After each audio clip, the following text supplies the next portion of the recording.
কুমিল্লায় জেলা প্রশাসন, ইসলামিক ফাউন্ডেশন ও ধর্ম বিষয়ক মন্ত্রণালয়ের আয়োজনে জেলার সরকারি ও বেসরকারি হজ যাত্রীদের 3 দিনব্যাপী প্রশিক্ষণ কর্মশালার উদ্বোধন করা হয়েছে।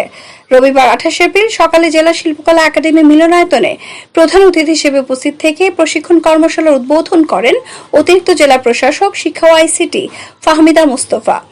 সভাপতিত্ব করেন ইসলামী ফাউন্ডেশন কুমিল্লার উপপরিচালক আব্দুল্লাহ আল মামুন। প্রশাসনিক বিষয়ে হজ প্যাকেজ ও হজ যাত্রীদের করণীয় বিষয়ে আলোচনা করেন অতিরিক্ত জেলা প্রশাসক মোশাররফ হোসেন। হজের ধর্মীয় বিধিবিধান সম্পর্কে উপস্থাপন করেন মাওলানা আব্দুল মতিন, মাওলানা মোহাম্মদ নোমান আলমগীর। স্বাস্থ্য বিষয়ক করণীয় আলোচনা করেন জেলা সিভিল সার্জন কার্যালয়ের medical officer doctor Mohammad Abdul Kaiyum. উপস্থিত ছিলেন কাশেম উলুম মাদ্রাসার সূরা কমিটির মেম্বার মাওলানা আহসান উদ্দিন।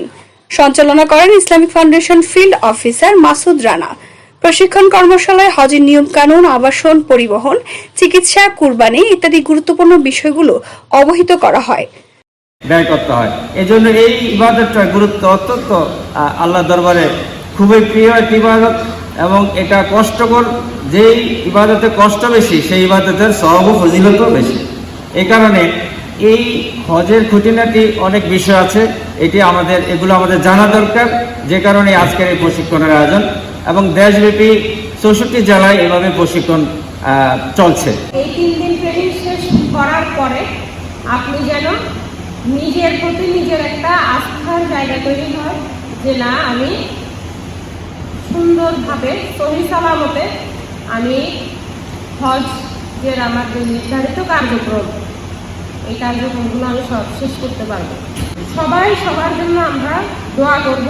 আপনারা সুস্থ থাকবেন, এতটুকু বলে এই ট্রেনিং কার্যক্রমটির উদ্বোধন ঘোষণা করছি। সবাই ভালো থাকেন। জয় বাংলা, বাংলাদেশ চিরজীবী হোক। হজ হলো জীবনে একবার ফরজ। মহান আল্লাহ বলেছেন, ওয়ালিল্লাহি আলান নাসি হিজ্জুল বাইতি মান ইসতাতা ইলাইহি সাবিলা। আল্লাহ তাআলার উদ্দেশ্যে, রাজামন্দির উদ্দেশ্যে, আল্লাহ তাআলার জন্য মানুষের প্রতি হজ ফরজ।